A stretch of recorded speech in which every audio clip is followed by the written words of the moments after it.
La biofísica es un puente entre la biología y la física que nos permite entender los procesos vitales y biológicos desde una perspectiva cuantitativa. Al aplicar conceptos como palanca en el movimiento, la hemodinámica en la circulación, la termodinámica en nuestro metabolismo, la óptica y la acústica en nuestra visión y la audición. Estos son mecanismos fundamentales e importantes para nuestra vida.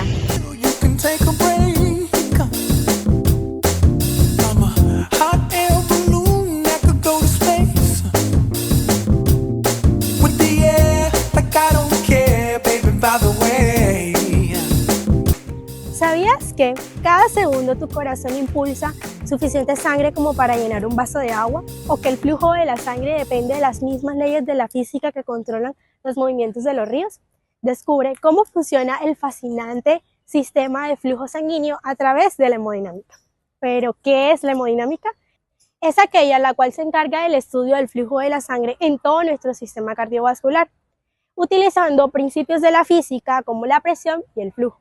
¿Pero por qué es importante? Su importancia radica en que el flujo de la sangre asegura que los órganos reciban el oxígeno y los nutrientes que requieren para su correcto funcionamiento. Sin esa regulación, simplemente el cuerpo no podría sobrevivir. Aquí, el corazón actúa como una bomba, generando la presión necesaria para que la sangre corra por todo el sistema circulatorio. Esta presión se genera por medio de contracciones rítmicas. Cuando el corazón late, expulsa la sangre hacia las arterias, dando inicio al ciclo circulatorio. Este ciclo es importante ya que asegura que la sangre fluya continuamente y entregando todo lo necesario a las células de nuestro cuerpo. Para comprender el flujo de la sangre debemos tener en cuenta dos conceptos, la presión y el flujo. Cuando el corazón se contrae, genera presión. Esto permite que la sangre sea impulsada hacia las arterias. El flujo sanguíneo, a su vez, depende de la presión y del diámetro de los vasos. Esto es explicado a través de la ley de Poiseuille, la cual nos establece que entre mayor sea el diámetro de los vasos, mayor será el flujo. La ecuación de continuidad nos establece que el flujo de la sangre se mantiene constante por todo el sistema. Esto significa que nuestro cuerpo se modifica para mantener el flujo constante, incluso cuando los vasos cambian de tamaño.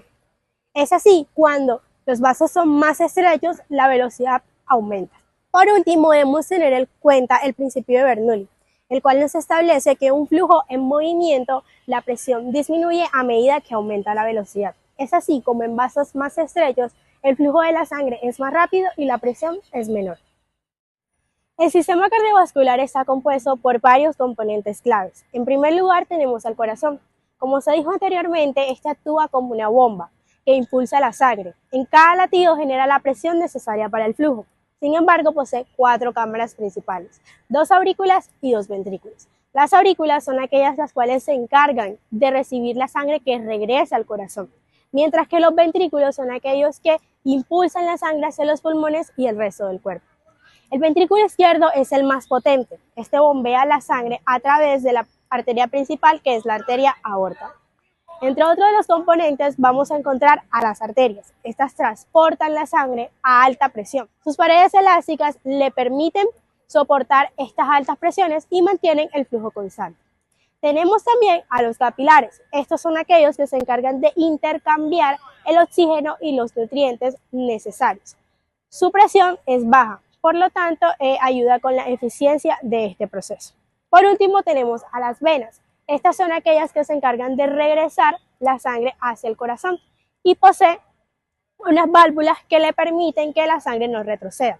Esa puede ser la válvula mitral y la tricúspide, las cuales se abren y se cierran para que la sangre vaya en un solo sentido. Para que el oxígeno y los nutrientes lleguen a las células de manera correcta, el flujo de la sangre sigue 2 rutas principales, la circulación sistémica y la circulación pulmonar. La circulación pulmonar es aquella en la que el corazón envía la sangre desoxigenada desde el ventrículo derecho hacia los pulmones a través de las arterias pulmonares. En los pulmones, la sangre es oxigenada y regresa al corazón, completando el ciclo a través de las venas pulmonares. Por otro lado, la circulación sistémica es aquella en la que el corazón bombea la sangre oxigenada desde el ventrículo izquierdo hacia todas las partes del cuerpo a través de la arteria aorta. Las arterias se van ramificando en arterias mucho más pequeñas o en capilares, en donde se intercambia oxígeno y nutrientes por desechos. Finalmente, la sangre se regresa a través de las venas, lista para iniciar un nuevo ciclo. Es importante tener en cuenta que en cada latido el corazón genera dos tipos de presiones, la presión sistólica y la presión diastólica. La presión sistólica se genera cuando el corazón se contrae e impulsa la sangre desde el ventrículo izquierdo hacia la arteria aorta. Este es el valor más alto en una medición y refleja la potencia del corazón como una bomba.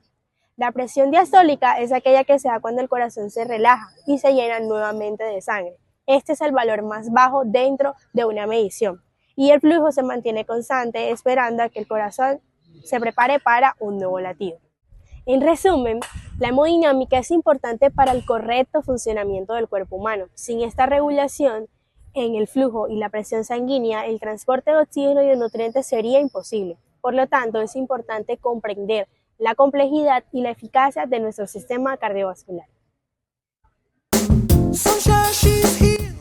¿Alguna vez te has preguntado cómo nuestro cuerpo mantiene una temperatura corporal constante a pesar de los cambios en el entorno? ¿O cómo a través de la alimentación obtenemos la energía necesaria para vivir? Todo esto puede ser explicado a través de los principios de la termodinámica. La termodinámica es una rama de la física que estudia las transformaciones de energía a nivel macroscópico y cómo esta energía puede convertirse en trabajo. Vista desde el cuerpo humano, la termodinámica estudia las transformaciones de energía que ocurren en nuestro cuerpo, partiendo de la base de que el cuerpo humano se considera un sistema termodinámico abierto. Esto quiere decir que intercambiamos tanto materia como energía con nuestro entorno. Esta transformación de energía se da a través del metabolismo, el cual consta de dos fases principales, el anabolismo y el catabolismo.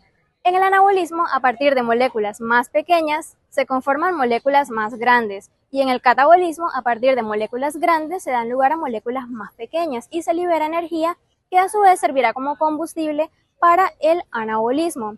En este proceso también se libera calor, el cual, entre otras cosas, nos sirve para mantener una temperatura corporal constante sobre los 37 grados centígrados.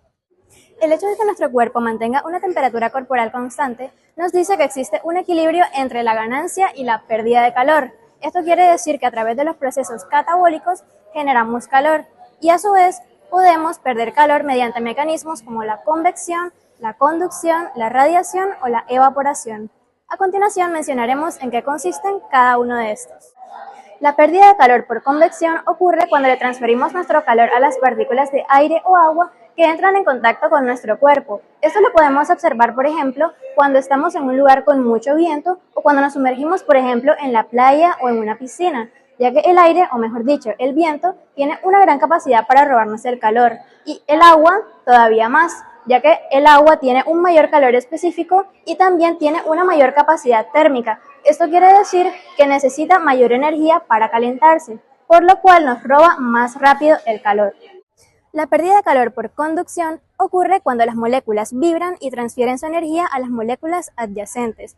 Esto ocurre por contacto directo entre dos superficies a distintas temperaturas. Por ejemplo, cuando nos acostamos sobre una superficie fría, vamos a empezar a notar cómo pronto esta temperatura se iguala a la de nuestro cuerpo. Esto es porque ambas superficies alcanzan el equilibrio térmico. La pérdida de calor por radiación se da por lo general cuando la temperatura del aire es menor a 20 grados Celsius y se da en forma de rayos infrarrojos. Esto lo podemos observar, por ejemplo, cuando estamos en una habitación donde hace mucho frío, ya que dentro de un cierto tiempo vamos a empezar a temblar. Esto es porque nuestro cuerpo tiene un mecanismo de termorregulación ante esta pérdida de calor por radiación.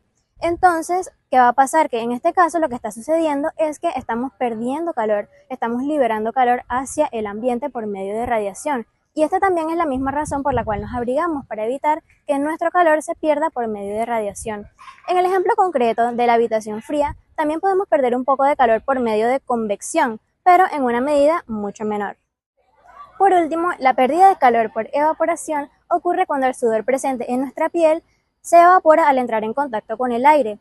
Esto, por ejemplo, cuando nuestro cuerpo se encuentra a una temperatura mayor a la corporal, resulta especialmente útil como un mecanismo de enfriamiento. Por ejemplo, cuando hacemos ejercicio, gran parte de nuestro calor se pierde a través del sudor. Por último, el cuerpo humano es entonces un organismo tanto homeotermo como endotermo, lo que quiere decir que él es capaz de producir su propio calor interno para compensar o equilibrar la pérdida de calor del exterior, y de esta manera se mantiene una temperatura constante. Además, el cuerpo humano para su supervivencia depende además de las moléculas producidas por otros organismos vivos, a las cuales transforma y a partir de ellas obtiene la energía necesaria para vivir. De esta forma, mediante procesos químicos como la oxidación, el cuerpo transforma la energía química en otras formas de energía como la energía mecánica y el calor. ¿Has escuchado decir que todo lo que vemos nunca es realmente la realidad, sino una composición que hace nuestro cerebro a partir de percepciones y sensaciones visuales? Nuestros ojos son los dos órganos que nos permiten ver todo lo que nos rodea y por tanto nos permiten el sentido de la vista. Otros animales también nos presentan, algunos más parecidos a los nuestros, otros muchos más o menos desarrollados. Nuestros ojos también nos permiten determinar algunas características interesantes de los objetos que observamos, como por ejemplo el color, la forma, el tamaño e incluso la distancia relativa a la que nos encontramos de estos, ya sea más lejos o más cerca. Pero para que esto suceda, nuestros ojos trabajan en conjunto con nuestro cerebro. Pero, ¿cómo funciona? Vamos a averiguarlo. En primera instancia, nuestros ojos reciben estímulos luminosos provenientes del entorno. Estos pasan a través de la córnea que en conjunto con la esclerótica, los párpados y las lágrimas funciona como una ventana que protege a nuestros ojos. La córnea es un lente convergente que también es responsable de reflejar las 2/3 partes de la luz que ingresa a nuestros ojos. Esta luz luego pasa a través de la pupila, quien en conjunto con el iris se encargan de regular la cantidad de luz que ingresa a nuestros ojos. Si la luz es intensa, la pupila se contrae, pero si la luz es escasa, la pupila se dilata. Tanto la córnea como el iris son avasculares, por lo que reciben los nutrientes del humor acuoso. Luego interviene el cristalino, que es un lente transparente, biconvexo, flexible y avascular, por lo que recibe los nutrientes del humor vítreo, quien además se encarga de darle forma o moldear al globo ocular. Este cristalino también ayuda a reflejar la luz que proviene de la córnea, específicamente en una parte central de la retina conocida como mácula. El cristalino se acopla o amolda dependiendo de la distancia a la que se encuentre un objeto. Si el objeto está cerca, se curva, pero si el objeto está lejos, se aplana. En la retina existen aproximadamente 130 millones de pequeñas células sensibles a la luz, conocidos como conos y bastones. Estos reaccionan de forma distinta a la luz y a los colores. Los bastones se activan solo en la oscuridad y solo permiten distinguir los colores como negro, blanco y tonos de grises. Por otra parte, los conos se activan en el día y en ambientes luminosos. Estos existen de 3 tipos. Están los que reflejan el verde, el azul o el rojo. Esto es debido a la longitud de onda en la que se encuentren. Además, gracias a ellos es que es posible la visión de los colores. Las células de la retina generan una serie de reacciones químicas y eléctricas que luego se traducen como impulsos nerviosos que viajan hasta nuestro cerebro y le llevan la información de lo que vemos. Pero esto solo es posible gracias al nervio óptico, que funciona como una línea telefónica entre nuestros ojos y nuestro cerebro. Sin embargo, la imagen creada en nuestra retina se encuentra de cabeza o invertida, pero nosotros no lo notamos. ¿Por qué? Porque nuestro cerebro se encarga en una zona llamada geniculado lateral de darle vuelta para que nosotros podamos verlo de forma correcta. Es de recalcar que cada uno de nuestros ojos recibe una imagen un poco distinta y es nuestro cerebro quien se encarga de combinarlos en una sola. Además, agrega muchos detalles como la profundidad, movimiento, figuras complejas y un sinfín de variedad de colores. E incluso nuestro cerebro se encarga de relacionar estas imágenes que provienen de la vista con lo que ya conocemos, por lo que somos capaces de reconocer de qué es lo que estamos viendo. Por ejemplo, si es una persona, un animal o un objeto.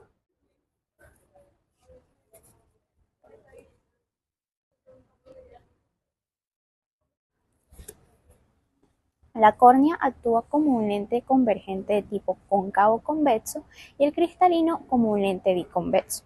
En conjunto, estos dos pueden tratarse como una sola lente fina, de aquí la imagen que se forma es muy parecida a la que produce una lente convexa simple, es decir, una imagen real invertida, y es aquí donde interviene el cerebro para que parezcan verticales o derechas.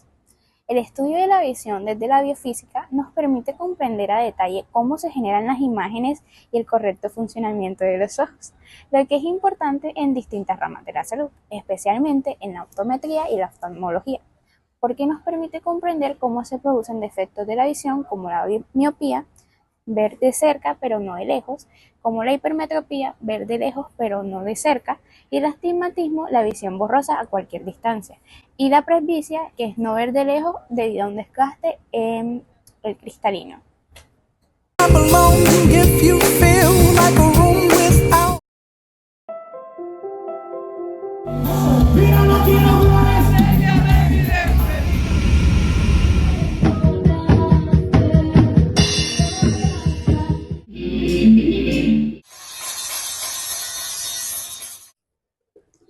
El oído es un órgano sensorial extraordinario, capaz de percibir y procesar una amplia gama de ondas sonoras, desde los más suaves susurros hasta los estruendos ruidosos. Este complejo sistema auditivo es el resultado de una intricada interacción entre la física y la biología, dando lugar a un mecanismo verdaderamente fascinante. Para comprender la información se dividirá en tres partes: la estructura del oído, principios físicos, palancas y mecanismos del oído, la transmisión y la transducción del oído. Estructura del oído. El oído se divide en cuatro partes principales. El oído externo es la parte del sistema auditivo que se encarga de captar y canalizar las ondas sonoras hacia el oído medio. Lo complementa el pabellón auricular, el conducto auditivo externo y la membrana timpánica. El oído medio. En el oído medio se amplifican las vibraciones y se transmiten hacia el oído interno. Este ayuda a equilibrar la presión del aire dentro del oído. Aquí lo complementa el tímpano, los tres huesecillos como el martillo, yunque y estribor, y los músculos del oído medio y las trompas de Eustaquio. El oído interno. Aquí ocurren diversas funcionalidades como las transformaciones de impulsos eléctricos para que el cerebro pueda interpretarlo como sonidos.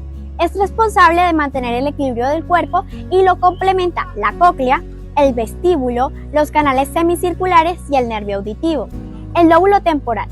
Aquí, la corteza auditiva procesa estos sonidos y los convierte en información que podemos reconocer y entender.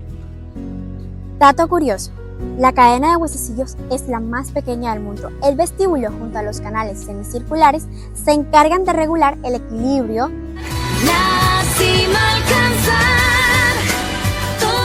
y la rotación de la cabeza y orientación del movimiento del cuerpo.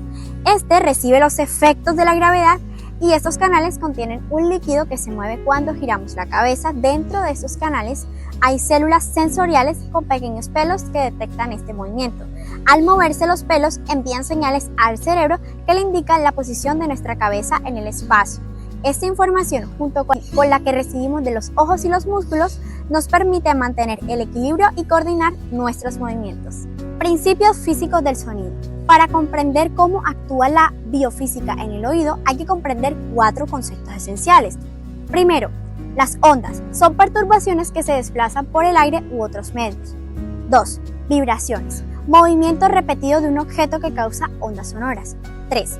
Frecuencia. Mide cuántas vibraciones ocurren por segundo. En este caso se miden en hertz.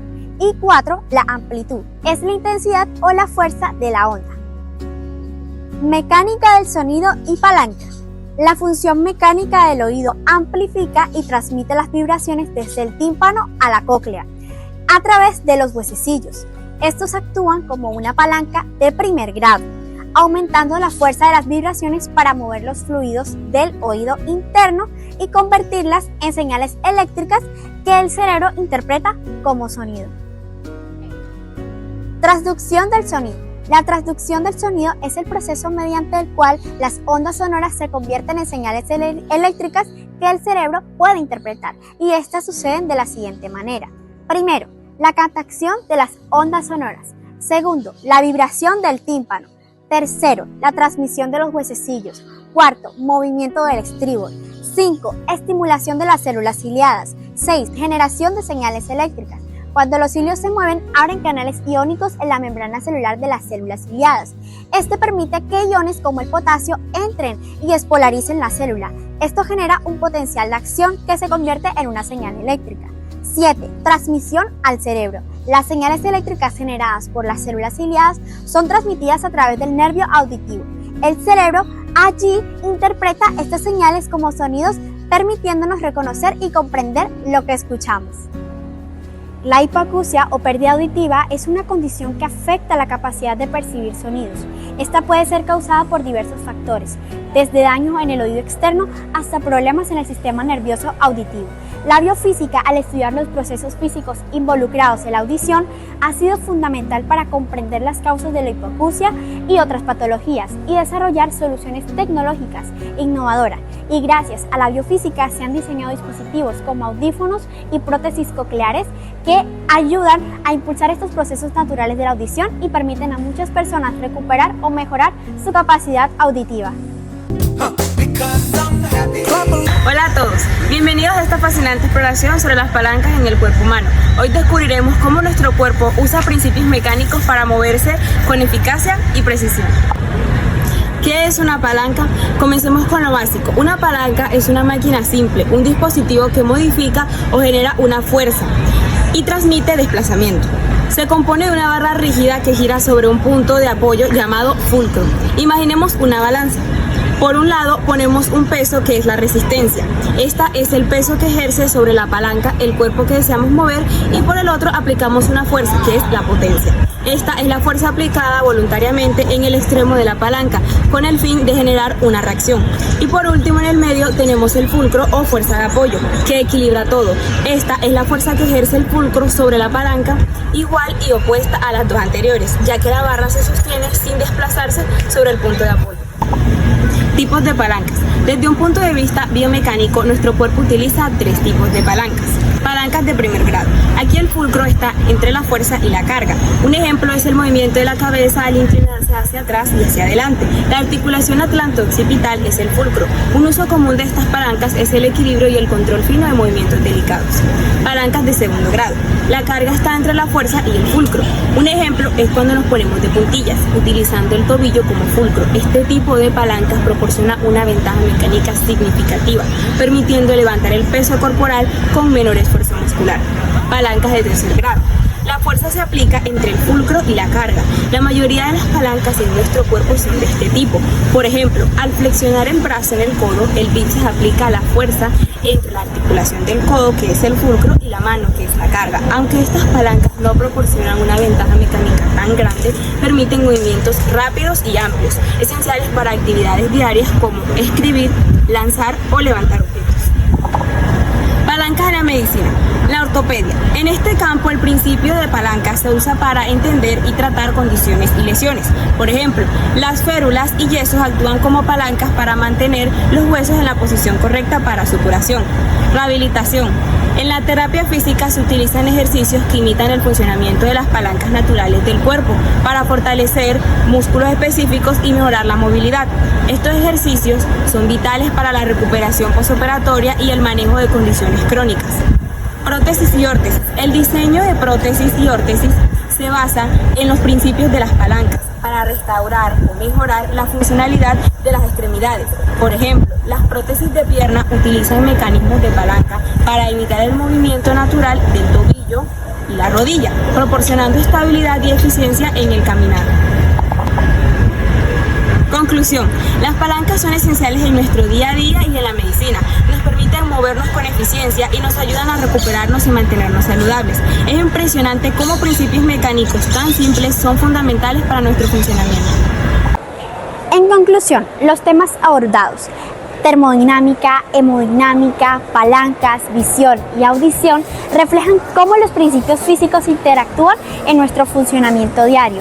Cada concepto, desde el flujo sanguíneo hasta la transmisión de energía y los mecanismos de percepción, subraya la importancia de la física en nuestra vida. Comprender estos principios no solo nos ayuda a entender cómo operan nuestros cuerpos, sino que también nos permite apreciar la complejidad de los procesos que mantienen nuestra salud y bienestar. La integración de estas áreas es esencial para profundizar en nuestro conocimiento de la vida humana. Clap along if you feel like happiness.